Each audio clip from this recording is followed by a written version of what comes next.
Hey everyone, and welcome back to the Reload Podcast, along with Nathan Gilsleider and Marshall Scott. I'm Justin Southwell, and guys, we are coming fresh off a loss to Tulsa at home. Can you say that We're again? here. No, I don't want to. Just hit rewind and listen to it again. I'm done saying that. No, we are fresh off a loss to Tulsa at home. The mighty have fallen. So we are here on Saturday morning, bright and early, instead of watching College Game Day and getting ready for all the great college football games later today. We're here to talk about how terrible we are. So let's dive right in on some thoughts on the game. Marshall, I'm sure you stayed up extra late last night carving out your 10 thoughts. We do appreciate you for that, because if you haven't checked it out yet, make sure you go over to pistolsfiringblog.com and check out those 10 thoughts. But Marshall, you're the guy behind all that. So let's hear deeper analysis of what you had in your head last night. Yeah, it was obviously a mess. There's really, and this was like my first thought on 10 thoughts, there's really no excuse for this team to be losing to Tulsa. And I'm not like we've all discussed that we didn't think the NIL comments Gundy made about Dan Lanning were actually a bad thing. I'm hard pressed to believe that Tulsa has got a better NIL situation than Oklahoma State. So that doesn't work there. They brought a redshirt freshman quarterback from East Tennessee State who was a backup. You know, having a young quarterback excuse isn't necessarily applicable here. It's not like Tulsa's just captured some lightning in a bottle this season, and it turns out that, you know, there might be a plucky underdog team. They've lost to New Mexico State and Navy already. That's sort of my big takeaway from the game, is that, like, there's really no way to put lipstick on this pig. That was ugly. You know, obviously the Oregon loss, 66 points, was crazy. It was obviously, worse on the scoreboard, but I'm just hard pressed to believe that there was like a worse possible outcome last night than what we all experienced. Well, I'm glad you brought up Dan Lanning, actually, and we'll get off topic a little bit here maybe, but last week, or the week before, we kind of talked about how he was able to spin those comments, similar to how Michael Jordan would find inspiration in different ways. Clint Shelf actually made this point on the pregame radio show that Trey Lamb had mentioned, we've got money in the bank, we've got NIL, we've got rev share. There's no reason we can't compete with the Oklahoma States and Kansas States of the world. Gundy could have used that quote as an inspiration to his players, that these guys think that they can compete with us now. First-year head coach, Trey Lamb. And it didn't seem like that was the case. There was essentially no life in this team after that first opening drive. In terms of thoughts, my second one was that this sort of does feel like the end of, obviously, the Mike Gundy era. He's battled back before. Obviously, you think of the South Alabama game, they come back, storming back. Even thinking back to 2014, there was a lot of pressure on him going into that Bedlam game. Tyreek gets the punt return, and that sort of propels the Mason Rudolph era forward. That OSU sort of didn't look back from that punt return. This one feels different.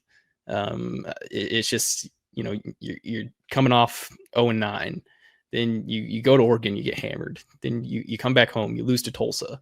It just feels like stuff has stacked so steadily over, and I got to this later in thoughts, pretty much since 2022, since like the midway point, whenever Spencer Sanders got hurt, he played in that blowout loss to Kansas State in 2022, and then he didn't play the next week at Kansas. That's when Garrett Rangel started.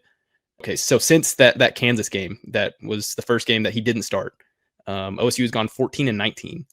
And the crazy part about that is it includes a 10-win season. That includes all of 2023 when Oklahoma State won 10 games. It just feels like this has been trundling, going this way for a little bit. And I'm just not sure how sort of Mike Gundy survives this one. And all of everything, he is the greatest coach, bar none, in program history, all that stuff. I'm just not sure that this one is one that you can really fight back from, because who else are they going to beat this year? Who are they going to compete with this year? So that's sort of where I stand on that. Where do I start? I don't even know, honestly. I feel like I owe Casey Dunn an apology, because for the last 5 years, as offensive numbers, if you go back and look at it, our offensive numbers have steadily declined. Yards per play, chunk plays, the whole deal. And he's offensive coordinator. And so you're like, yeah, man, obviously it's him. We've gone stale and yada, yada, yada. It's the same exact thing. And there's only one common denominator here. One of the more infuriating things is we continue to hear schemes are fine. We just got to execute better. Schemes are not fine. Okay? They're not. They're really bad, actually. And they're really stale and they're really old. It's incredible to me that if you, in my opinion, if you were to watch the all 22 in black and white, like coaches do, the team in white you would have thought was the Power 4 team. The way that they physically manhandled us in the first half, and the way that they moved up and down the field, and they did whatever they want on offense, and the guys were running wide open. Like the proximity to player was Nardo-esque in the first half. Like guys were just, that first touchdown pass to Presley, any one of us could have made that throw. And I'm terrible. There's no juice. There's completely none. Anytime they get off of a script, it goes to hell in a handbasket. And it's the same thing, and it's been the same thing. And so I formally apologize to Casey Dunn, because this was not Casey Dunn's fault. Even though he was at the head of it as an offensive coordinator, it's not on him. You cannot win college football games by scoring 2 touchdowns in over 30 possessions. It's impossible. Iowa doesn't even win football games like that. Iowa scored 38 points last night, by the way. It's exactly right. I mean, even Iowa's scoring points now. It's embarrassing. And the second thing I want to make sure, and I say this because, and I mean this with all sincerity, I was floored in the best way possible at the fan base last night. On a Friday night, after the season that we had, after the most embarrassing loss in program history in the modern era since we became a state, they showed out again. And you put up 3 points. That's insane. That's insane. And I mean this with all due respect to Tulsa. But Justin, Tulsa was a chance that I got to play. That means they were not good. And you're out there with your ones getting pushed around with zero juice. There's no guys out there like, ooh, man, like, hey, that dude, give him a little time, right? You remember when we used to see Justice Hill or whoever it may be jump onto the scene early on, and you're like, hey, that kid starts getting some carries. Like, Fields, I thought, played well, fine, but nothing. And guys, this is not fair to the kid, but this is what you let Milwaukee Smith and Garrett Rangel walk away for? This was your choice over those two? Come on, man. I was going to ask about that. Do you know if it was their choice, or do you think that Milwaukee Smith, Garrett Rangel kind of saw the writing on the wall and thought, I don't want to be here? Well, no. I mean, I think when you do that, you go to your exit interviews or whatever, you talk with your coaches after a ball, and they say, hey, Hoss Haney's probably going to be the dude. So I'm going to go out and try to do that. So they told you that they picked. But what I'm saying is that you should have had that conversation with Floors and put the money into one of those two to keep them. Because that is unacceptable. Like, you can't. The standard is still the standard at Oklahoma State. I don't care how bad we are right now. That is not good enough quarterback play. And he had drops. I understand that. And they would have greatly helped. But guys, even when we got in there, we didn't execute. Even like the 2-point conversion play. The guy in the back of the end zone was open for 3 seconds before we decided to throw it. Yeah. Right? And then by the time he decided to throw it, that cornerback finally became in play because you let him run all the way across. that play is right when you start rolling right and he goes across, you hit him in the back of the end zone. I get it. He's young. But his arm, there's not like this incredible arm talent that you're like, oh my goodness. He's an average athlete. In this offense you have to have a dude that can make something happen out of nothing because they're not good enough. And while I actually fully believe we probably win that game with Haas Haney, it's just a Band-Aid on a gunshot wound. And Haas Haney's not a savior, right? He's still a young quarterback. He's still all these things. But, I mean, for his calling card, what is supposed to be Mike Gundy's calling card, what he's built for the last 20 years at Oklahoma State, it's gone. It's non-existent. There's no chunk plays. The chunk play is a play action and throw it deep and pray. It's not James Washington. You have no threat in the run game, so the safeties are not going to be coming down. They don't care. One thing that Trey Lamb said in the postgame that really stung me hard is the first thing he said is our game plan was to make that quarterback beat us because we didn't think he could. And he's right. And either that's on the coaching staff, some of it's on floors, but this is a comedy of errors. And yes, the defense, trust me, there's plenty to go around on the defense. But at the end of the day, you give up 19 points to Tulsa, you win that football game.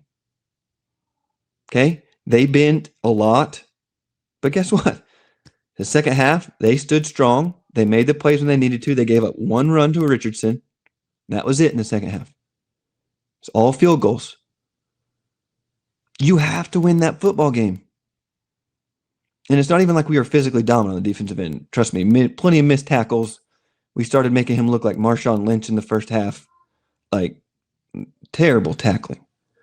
Yeah, but I was kind of high praise, thinking that tackling was looking better than it had been in the first. I agree. It was so bad. I don't know. It was really bad. Really, coming really off a bye bad. week, by the way. I don't think we've mentioned that yet. Had a bye week to prepare. That's another very frustrating thing. Is in the past. Even think of the BYU game. Think about some other instances. Right? You have 2 weeks. Hey, put it together. We're going to get really good at these things. They got good at nothing. Yeah. They got good at nothing. They looked. It was demoralizing to watch. And it takes a fumble to get you back into it. And even then you get stopped on 4th and 1. And don't get me started on that ridiculous play call. They're clearly stacked. You already know what your limitations are in the run game. And you do this fake RPO that he was never actually going to take, because if he took, he would have walked into the end zone. Wasn't even an option. And it's just the thought process of realizing that less than 24 months ago, you were in Arlington playing for a Big 12 championship, and now the conversation is, who's the worst FBS team, UCLA or Oklahoma State? That's a true conversation, and it needs to be had, because that's where we're at. This is 2000 Kansas football team level bad on every single level. And I feel really, really bad for the coaches that came in here believing that they could flip it around. But guys, brand new coach at Tulsa, over 45 new players, no NIL like you talked about, Marshall. Very, very little, comparatively speaking. They don't care. They play ball. They coach. They do it. Is this rock bottom? I sure hope so. Because I was so embarrassed after the Oregon game. But this is absurd. This is completely unacceptable. And it's not NIL. That's not, I think we can get that out now, right? It's not NIL. Let's stop talking about it. It's got nothing to do with it. Literally got nothing to do with it. And, Coach Gundy's post games, they're starting to make me, extremely frustrated because there was not even like a, hey, we need to apologize for our performance, or this is unacceptable for the standard that we set here at Oklahoma State, or these are the things that we believe in as a university and what we do here, and we're not getting that done. I take responsibility, yada yada. He says like, well, we share it. We, hey, crowd was awesome. We really let them down. Like, at least there's no finger pointing, Nate. Oh yeah, that makes you feel good. I wish somebody would point a finger. Yeah. Right? Like I wish you did have a leader like that. I wish you did have a Brandon Pettigrew. I wish you did have somebody that came into the locker room and threw it around and said, you don't deserve all these nice things you have at Oklahoma State. You guys haven't earned it. You haven't beat an FBS team in over a year. I wish somebody would. Right? Like, I wish somebody would do like a Coach Sutton and take the decals off and put you in trash during practice. But the level of care and the level of gumption that you would need in order to dig this out, it's gone. It's not there. And that's really hard for me to admit because of the respect for what Coach has done. But it's gone, guys. Like, it's over. And we're much closer to a Gary Patterson-esque exit than we are a Bob Stoops. And he doesn't deserve that. But also a lot of this is his own doing. Yeah. So maybe he does deserve it. How would you guys, if it it seems like this is it, how would you guys want this to end? And I think it would ultimately depend on Mike Gundy. I don't think there's a reason, if Gundy can get on board with like, hey, this year is it, I don't think there's a reason to can him in the middle of the season just because, and like it opens the portal, which I'm not really worried about the portal being open, but like you want to have a team still to field throughout the rest of the season. So that's how I hope that if this is going to happen, that this is how that happens. Do you guys have any other takes on that? I mean, I would love for it to happen that you would let him go up through the season. He would negotiate a buyout because, as I think it currently sits, it's $5 million less as of December 31st, which you can't wait that long. It goes from 15 to 10, I believe, was reported. I think it's 15 until like 2027. Yeah, 27. So I think it doesn't matter if it's now or if it's later. Yeah. Well, then I hope that for as much as he professes that he loves Oklahoma State and that's who he is and what he does, that he doesn't completely burn it to the ground and hold the school ransom for more money like he has over and over and over again. And you have $5.5 million goes a long way to hiring the next coach, NIL, rep share, exactly. whatever the case is. You have the coach in waiting. You basically have an agreement in place that as soon as this season is over, the coach and staff, whether the coach is in the NFL and he can't exactly do anything yet, are hitting the portal essentially before the season's over. And you're getting this thing in place because it has to be a complete overhaul from inside out, from even the thought process of how the athletic department approaches football. Like, it's got to change. I don't know how you think about that, Justin, but like that would be best case scenario. But if he's going to hold your feet to the fire and not bend, I don't know if you do let it go throughout the whole season, honestly, because you have to start the process. You have to be first to the table. You cannot wait because you want to do right by him if he's not going to do right by you. You can't let coaches pass. As much as we love Oklahoma State and as much as, we know that it can be a winner, there's going to be better jobs, guys. We know that. Like, there's going to be more paying. There's going to be better resourced. There's going to be things out there, better conferences. There's going to be SEC, Big Ten jobs. Like I know Kentucky's probably going to come open. There's going to be some others. Florida's probably going to be open. You know what I mean? So you can't wait. And, let's just throw, for instance, I know we want Zach, or we all would like at least Zach to have an opportunity.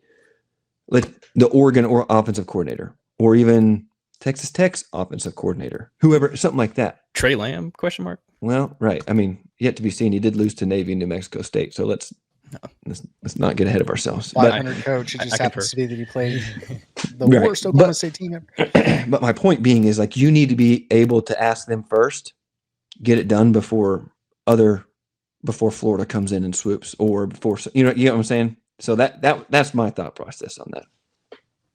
Yeah, that sort of reminds me of my last thought is that Oklahoma State needs to get rowing in the same direction. It hasn't felt like that's been a thing here lately. You go back to the Board of Regents meeting, and whoever's was at fault there, stuff's leaking, that they're in a standoff. So that doesn't necessarily scream alignment. Then, Shrump's firing. Obviously, there was some financial things that were happening there, but the timing of it all seemed a little fishy with her connection to Gundy. Chad Weiberg's working without a contract. Mike Gundy is the head coach, but things are looking, dire. If Gundy is the football coach next year, he's got to be rowing with everybody else. If Chad Weiberg is going to be the athletic director moving forward, give him a contract. What are everybody waiting for? Like, he's at the football games, give him a contract.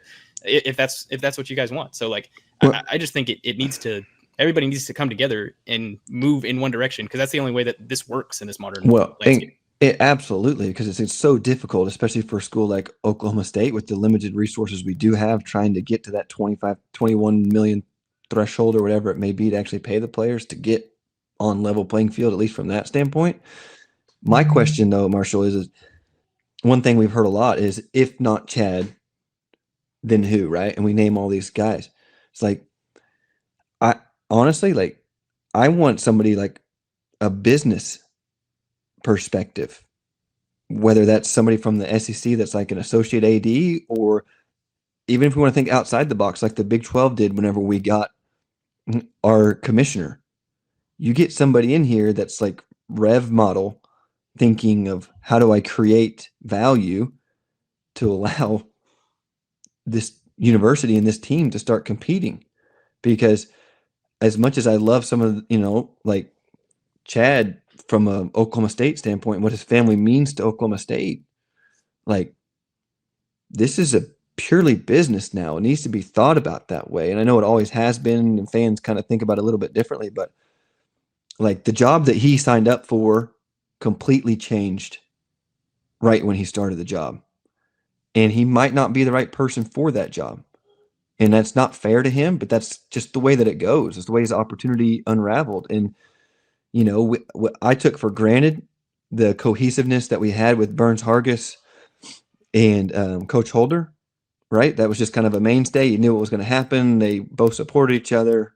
Boom, out the door. And then, like, to your point, Marshall, like, this unevenness in the middle of our worst football ever at the university in the most important time ever, like, it has to be fixed, because we know that realignment and possibly super conferences and everything else is coming in the next handful of years. And quite frankly, we've got nothing to offer right now. And that's very scary, because we are much closer to ending up like Washington State and Oregon State than we are to Missouri and Kansas. You know what I'm saying? So I don't know what that means, but it's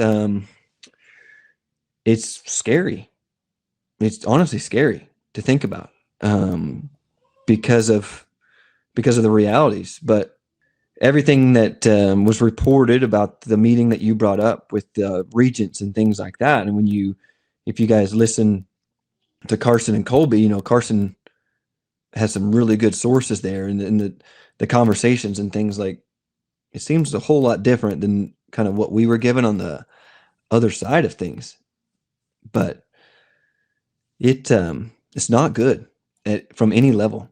No, and those conversations don't happen unless they don't happen the way that they have with Gundy, unless he did exactly what he did. What I mean by that is, if you lose games, that's going to happen. It's acceptable to a certain extent.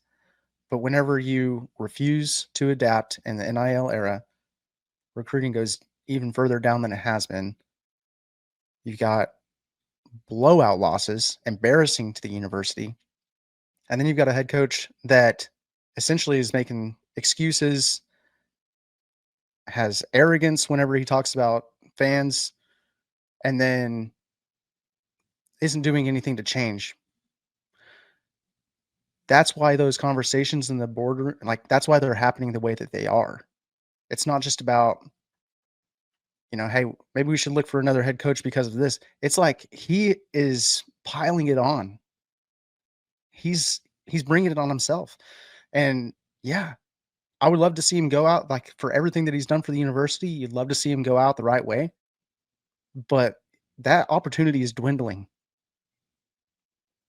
It is what it is. Like, this is, you made your bed, lay in it, like, reap what you sow kind of thing. So I don't know if it's a humbling experience to him for all the arrogance that he's displayed, but it should be. I don't know. Well, I was talking to a friend, during the game, and one of the more heartbreaking things to me is that, like, it's his life's work, right? This is his life's work, and it's an incredible life's work. He's done a great job for many years. Yeah. But the problem is that if you would like to have brought somebody in to step on your step and then increase, right? Like, hey, take my business and keep growing. We're down to the foundation again. Yeah. So everything that he worked so hard for 20 years, it's gone. There's no foundation. It's like the foundation is like, hey man, we were great 2 years ago. We'll get this thing turned around. The roster, it's like there's guys that can play. Like, I don't believe that.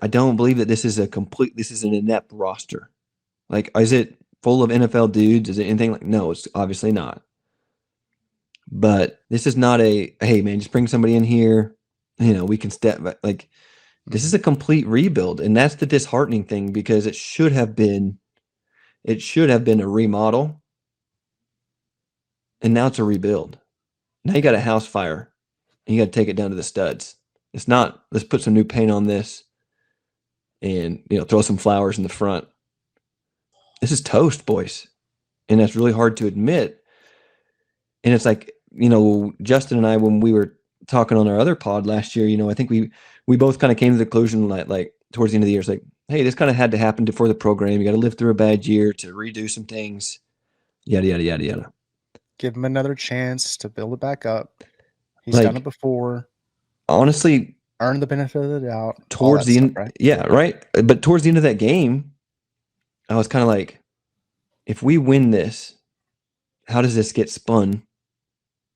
Versus if we lose this game, this takes essentially all decisions away. Like, there's no option B, right? There's no like, if we can just kind of get this rolling, yada, yada, yada. Like, there's no choice.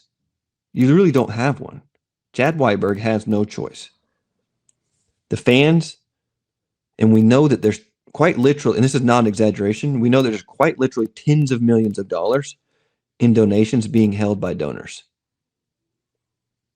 You can't have that as an AD, and especially in today's day and age, you quite literally can't operate that way.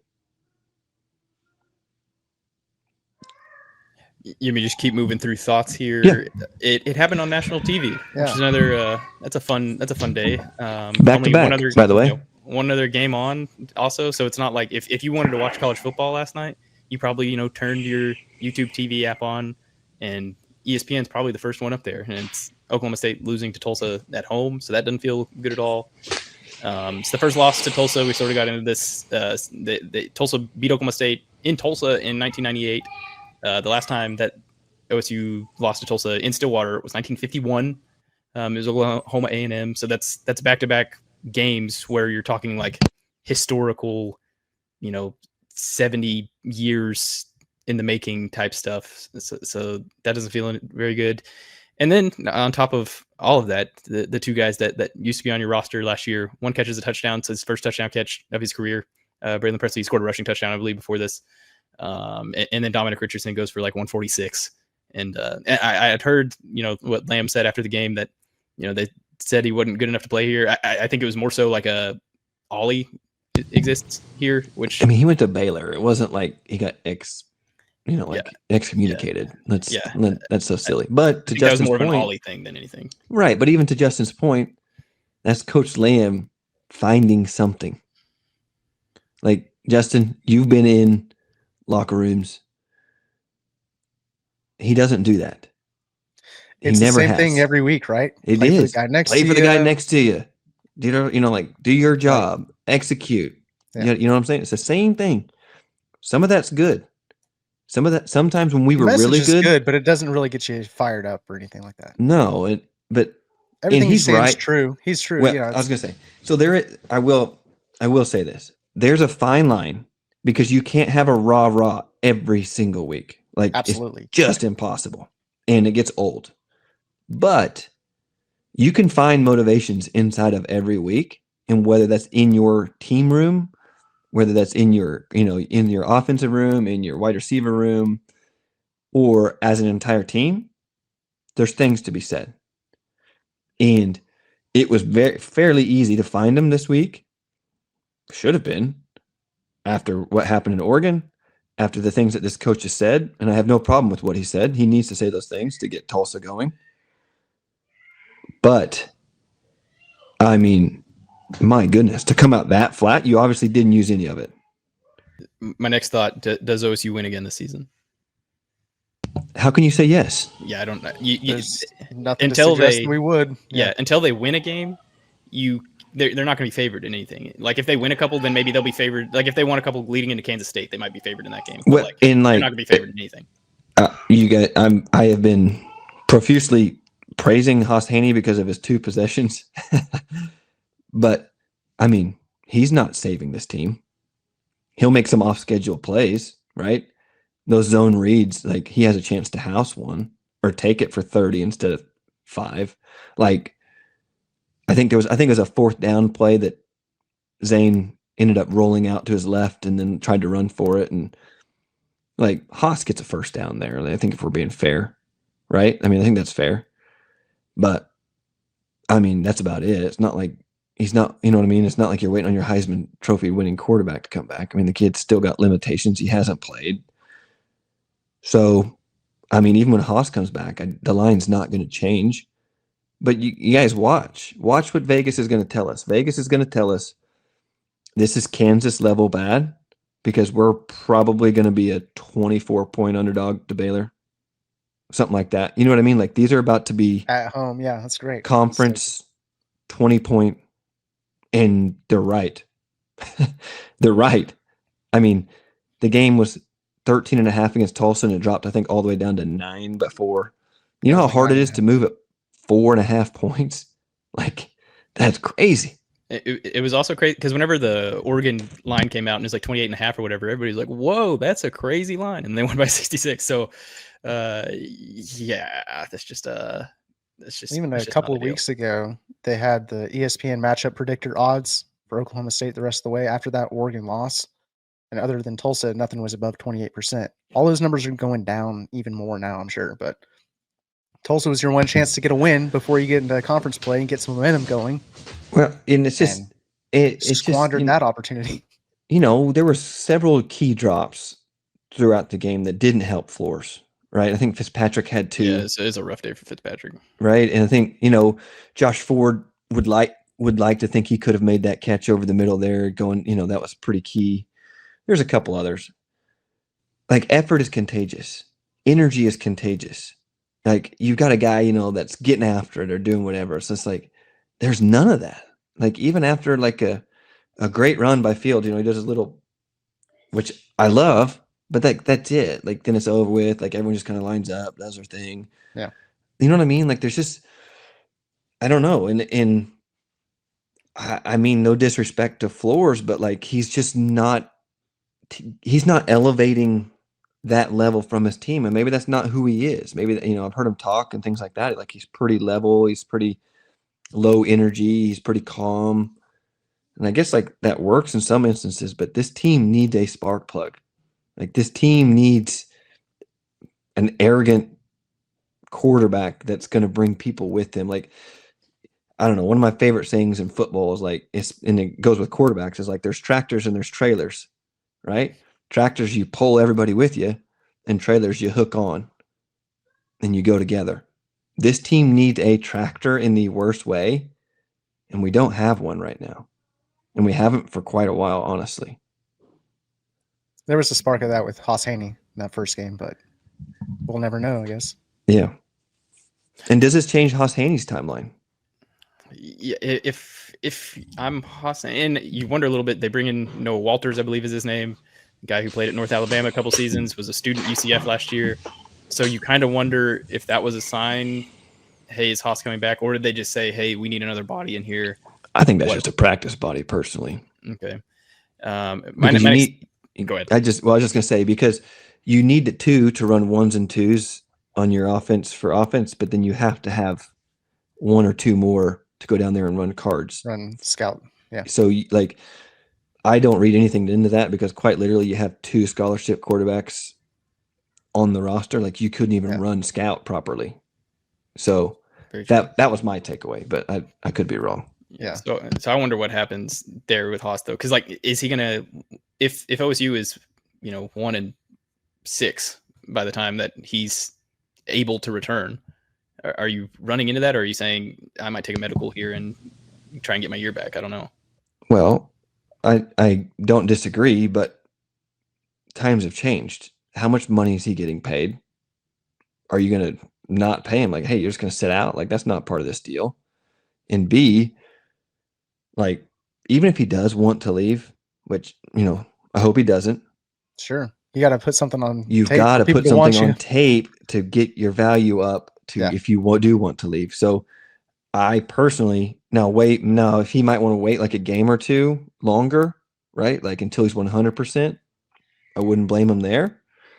But if it's me and I'm saying, like, I don't know if Oklahoma State's the place for me, especially if new coaches, yada, yada, yada, I need to put 3 to 4 games out of explosives to get myself in the right spot. If Oklahoma State's not, which I hope it is, like, we're going to have NIL waiting. We're going to have things.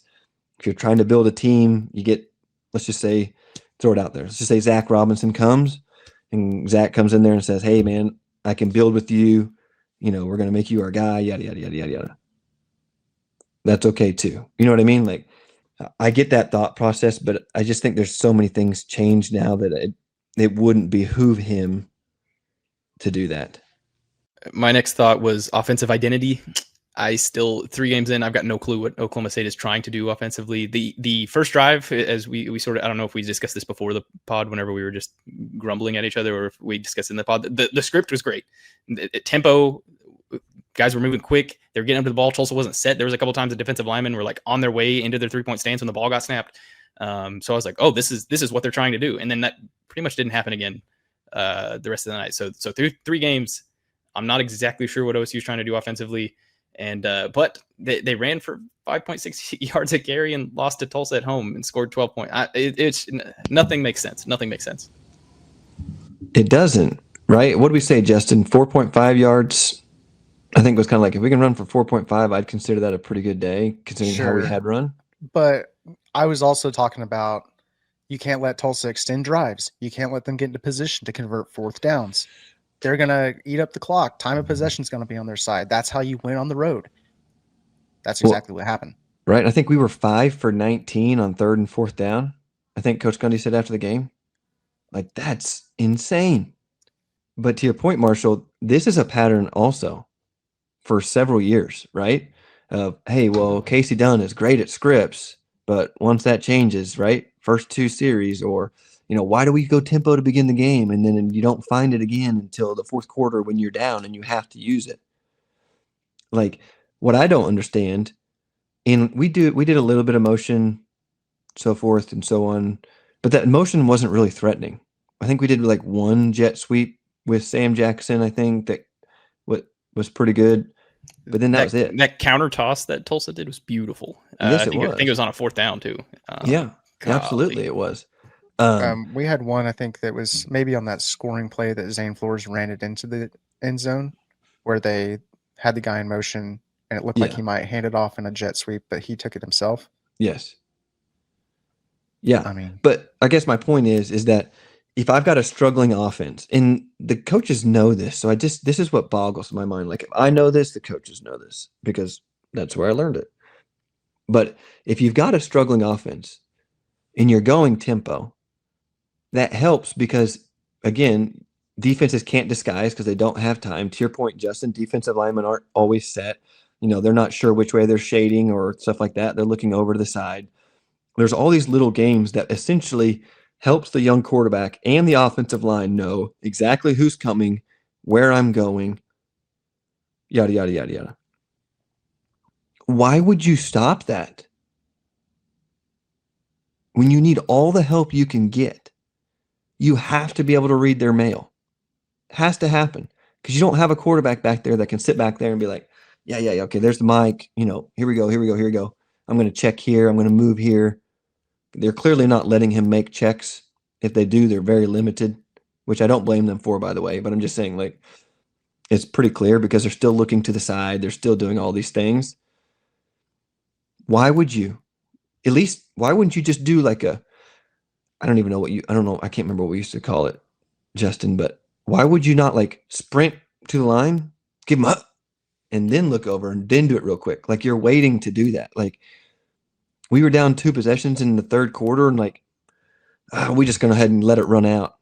Like, you need that play. Get that in. You know what I mean? Like, just the total lack of, I don't know. I got to watch what I'm going to say because I don't. Urgency. There you go. That's a better word because I was about to get personal and I don't mean that. Urgency.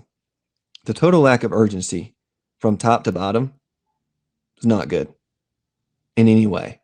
And there was no self-starters. There's no guys out there that you saw that visibly, and I'm not saying that they weren't on the sidelines or they weren't in the huddle, but you just need those guys and you're not seeing it. It's like Nate, I think they're that feeding comes off from energy. The top two. That comes from the top two. Absolutely. We talk about Coach Gundy. One of the biggest criticisms that people have of him, fans have of him, is his lack of emotion on the sidelines. We're not saying like you need to throw tantrums and berate officials and things like that, or get in your players' faces to show emotion. That's not the right way to do it either. But just stand there with your arms crossed and kind of look up at the scoreboard and talking to the headset, not really knowing what's going on. You're not doing anything that it looks like that I've seen. Uplifting your players, encouraging them, clapping, giving them pass, anything to like your body language just shows you don't care. And I don't know if Coach Gundy really doesn't care, but he's not really doing anything to tell me with his body language that he does care. And the players are feeding off of that same energy. Yeah, no, completely agree. Because even if like that's not you, like that's not what you are, which we've seen it for years past. He's just kind of molded into this guy over the years. But like, if your team starts slow, call a timeout and rip them. Put new guys in. Like, if you're not going to do it, somebody will. Do something like that. I'm not saying you have to cuss them out. Like, if that's not you, don't do it, right? Because then athletes know when coaches aren't being real. But where is the end of Texas Mike Gundy? Exactly, where is that guy? And I get it. He's beat down. He's got to be. Fight back. Fight like this your is job your depends on legacy, it, right? This is your legacy. Fight like your job depends on it.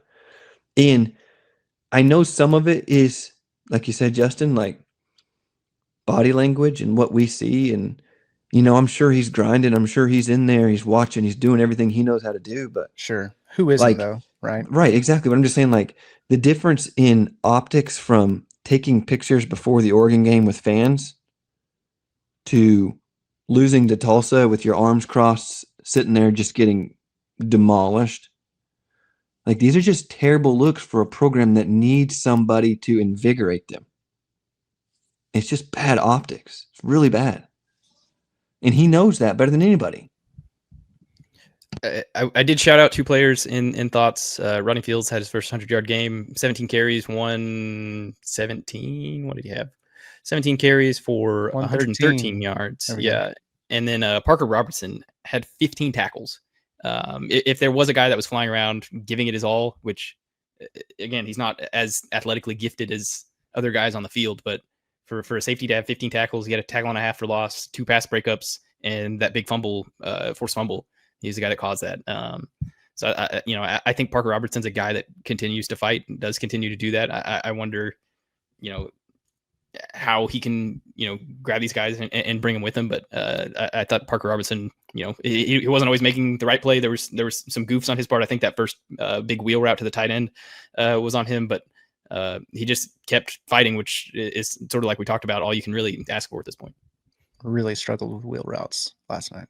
That's crazy. Yeah, that was scouted hard, I guess, because I think they threw 3 on the first possession, and all of them were gonna. I think one of them landed incomplete. I forgot what exactly happened, but all of them were going to work if the execution was proper.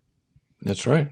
That's exactly right. One of the things that Coach Lamb talked about was like nothing about this team. Essentially, nothing about this team scares us. That's not verbatim, but that's essentially what he said. Yeah. Like we watched on film, like to have. Right. What we watched on film, we can beat this team. Like, they're not better than us. That's essentially what he said. And that's the way he coached. Right? He coached in his box. It wasn't a bunch of trick plays. It was, we're going to execute. Put your players in position to have success. Man. Yep. That's what we've been wanting OSU to do. Yeah, but you're right. That is fair. I think Fields did show something, kind of what we had been hoping to see when he got healthy, right? There was a little extra juice that burst through. Mm-hmm. And I'll give Parker Robertson his flowers for his effort. Effort was there. That's for sure. I think I've hit on all my thoughts. I think that's I think at some point we've hit all 10. I think we have. So if that's the case, we need to thank our sponsor for today's show. The Reload Podcast is brought to you by Brewster Consulting Group. Do any of these sound familiar at your company? Our processes are manual and inefficient with no documentation. Our data reporting takes forever and isn't accurate. We hear all the hype about AI, but have no clue what it actually means for our business. Our projects always run over time and over budget. If so, talk with our friends at Brewster Consulting Group. They help build organizations that run like well-oiled machines with clear processes, reliable data and reporting, and technology that actually works for you. Their team of Six Sigma Black Belts, PMP certified project managers, and seasoned data engineers have delivered solutions that are built to last. For local clients like the Tulsa International Airport and Medify, they've also delivered solutions for large international enterprises like DP World. Even better, Brewster was founded and is run by a proud OSU alum and season ticket holder. Learn more about them at www.brewsterconsulting.com or learn more about their methodologies by connecting with them at Brewster Consulting Group on LinkedIn or YouTube. Well, guys, the only other thing there's a couple other things I wanted to touch on real quick, but one of the things was something that has bothered me for a while that's carried over from the last coaching staff to this coaching staff, which is, and it probably bothers you too, Marshall, being part of the media. Where are our coordinators? Why are they not in interviews? Like I think Nardo had 1 year and then he stopped. Derek Mason was doing this. Jim Knowles was doing this. Where's Doug Meacham? Where's Todd Grantham to be able to answer for some of the atrocities that are going on right now? Yeah, I'll just give some backstory. So we used to get coordinators regularly, like the first group that I covered were Glenn Spencer and Mike Yursich. We would get them once during the week and then after the games. Yursich was sort of tricky because immediately after the game, he'd say, I've got to watch the film. And then whenever you'd come back to that question with him during the week and he'd say, I'm on to whoever the next team is. So I'm just never getting that answer. Great excuse, coach. Yeah. So Gundy's learned from him, I guess, right? Yeah. Seems like he uses that excuse a lot now. Gotta watch the tape. But yeah, we talked to Grantham and Meacham not long after they got hired. Down in the team room, we got them. But yeah, we haven't talked to them, position coaches, anything like that since. How do you feel about that?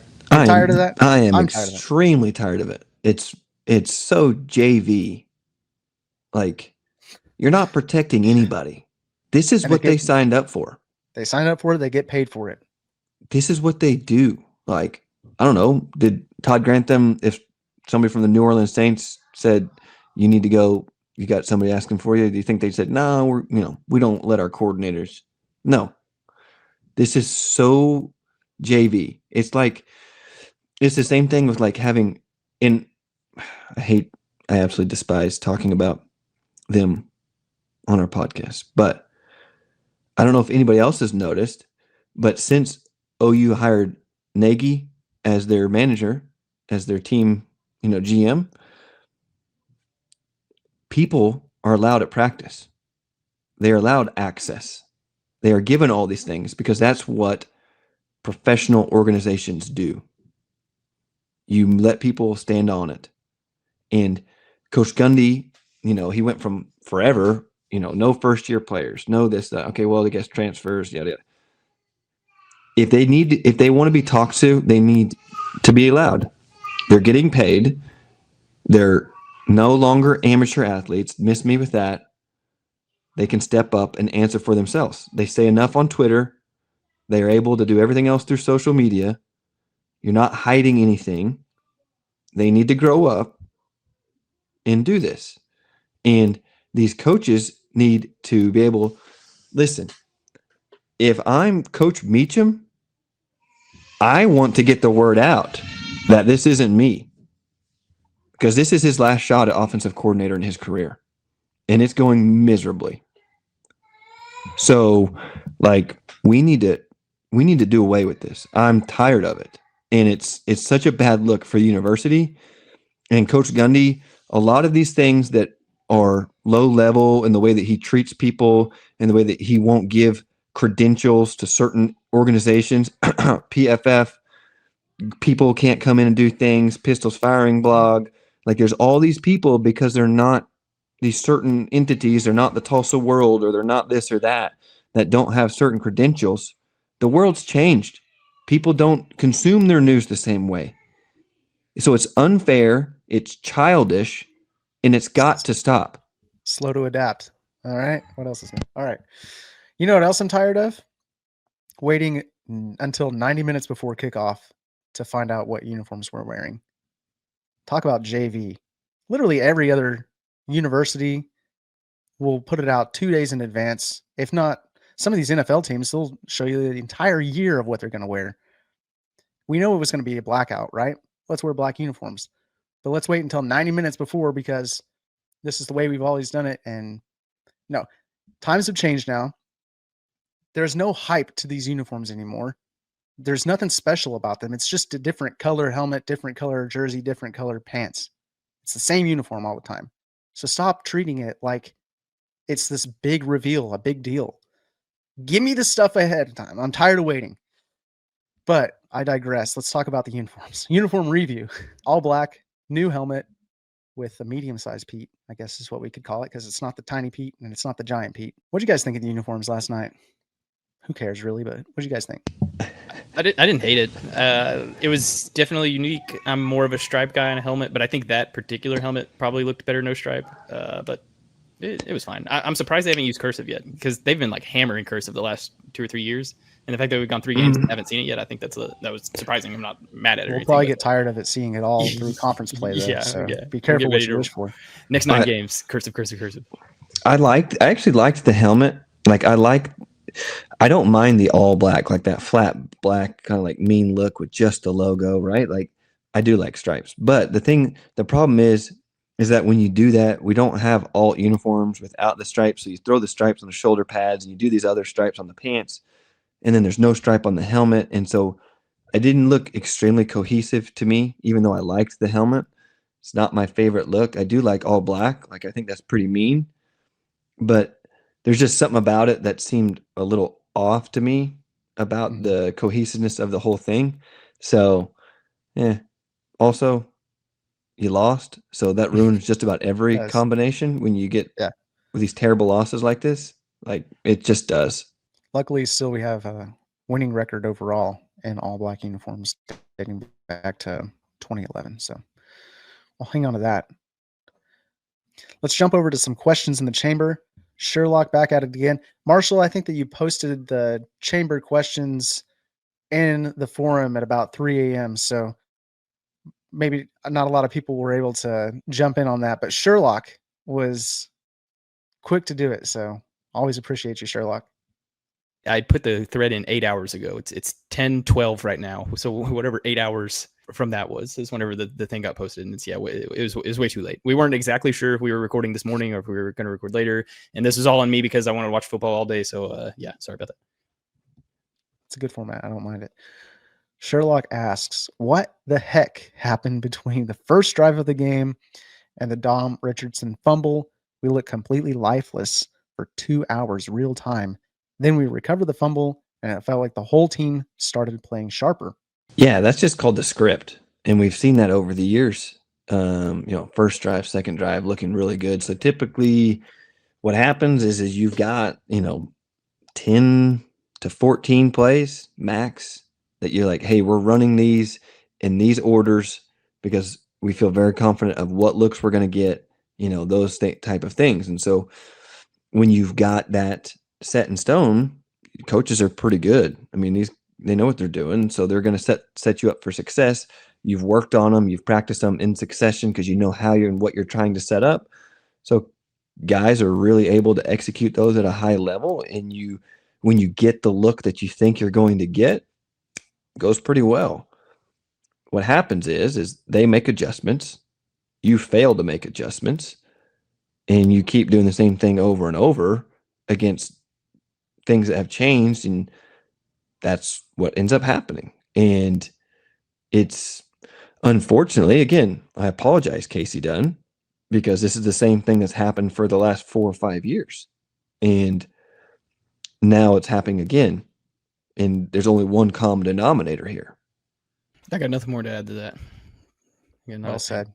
Yeah, there were 2 other questions, or a couple other questions in there. One, can it be live streamed? No, because look at us. We're already an hour in, and we didn't do that.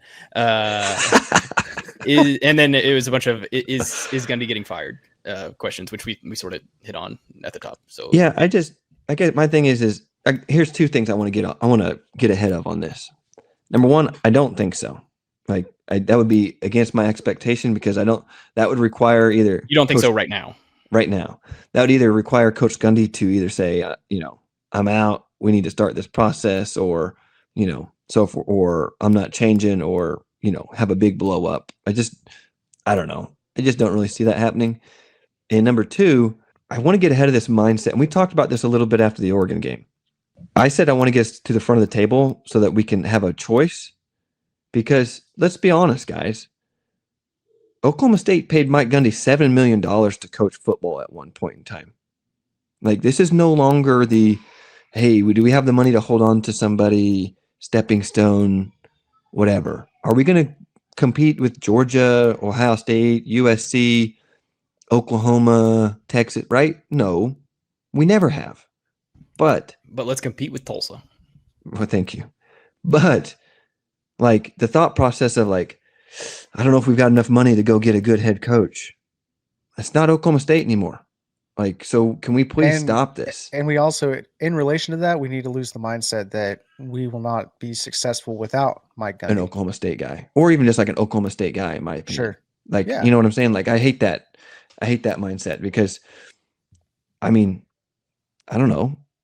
You need somebody that believes differently than maybe what Oklahoma State people have or what they think the ceiling is at Oklahoma State. I believe, again, we have no idea, but I do believe that if Zach Robinson were to get the job, he would have a different mindset and that wouldn't be an issue. But I do think that certain people that come through Oklahoma State and certain things you cut at a place long enough, like you need somebody. I don't know. You had like the Vanderbilt head coach saying like, hey, we can compete for an SEC championship. Guess what? They're about to compete for an SEC championship. They're pretty freaking good. We need somebody that's not lip service that says there's no reason why Oklahoma State can't compete and win the Big 12 and get into the playoff. Because quite frankly, at this point in time, I don't believe what Mike Gundy's telling me. I would love for somebody, because Oklahoma State's a special place, and I think that somebody that's been here and done that realizes that more than anybody else. It doesn't have to be, and we can pay, and we're more than willing to pay, and we have donors waiting to get this thing back on track. So I don't think that that's going to be a problem. But I don't think that Coach Gundy gets fired in the middle of the year. But I'm still not sure that he's going to negotiate a buyout either. So I'm not exactly sure how this pays out. Yeah, and I've said this earlier. I said it last week or whatever. I just hope that it's as clean as it can be. And like we said, it doesn't always happen this way. You mentioned Gary Patterson. We mentioned Bill Belichick last week. Like it doesn't always just, egos are involved, yada, yada, yada. It doesn't always break cleanly. But for the good of everybody, I hope that this can be a situation where it's the farewell tour, all that stuff. It's a celebration. And that honestly refreshes the mind of the fan base a little bit, in that, like, oh, I'm not just going to these games and, watching my team lose every week again. It's like, hey, let's this is the swan song. This is the final goodbye. Let's go and appreciate it as much as we can. So yeah, I think that's just like the best way for everybody moving forward. And again, I think that'll kind of come down to if Mike Gundy is willing to let it happen that way. Yeah, it is the best way to move forward, but regardless, we will move forward. Oklahoma State's going to be fine. It doesn't matter the way that we handle this necessarily.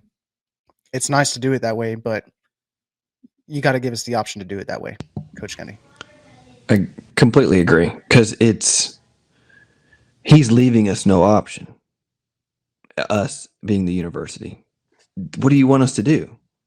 What do you want them to do? You know that you're hired to do a job and you're not getting it done. So I would love to have, the last game of the year, they reveal on the turf that it says Mike Gundy Family Field, or whatever you want to say, and then in 5 years, he's got a statue out there by T. Boone or whatever it may be. But I think it should go where the walk comes in. I think it should go where the walk comes in. I love that idea, because Barry's on the other end of that. I love that idea. Also, like, make it like a thing where, you touch his shoes or something like that as you're walking into the locker room, something like that. I like that idea. Maybe his mullet's all it wasn't. Ooh, I like either. That. Touch the mullet all the way down. You touch the mullet on the way. Yeah. I like that. I really like that. But he's shown me nothing, or he's shown us nothing that says that it's going to happen this way, unfortunately. So that's just hoping for the best. And hey, hope for the best. Believe in the team, but don't be delusional. Come on. All right, guys. I think we've just about wrapped up everything we can talk about today. Looking forward to discussing our Baylor preview coming up next week. And one of these days, I think I saw one of the requests that we get on with Carson and Colby, have a joint pod. So we'll try to fit that into the schedule one of these days.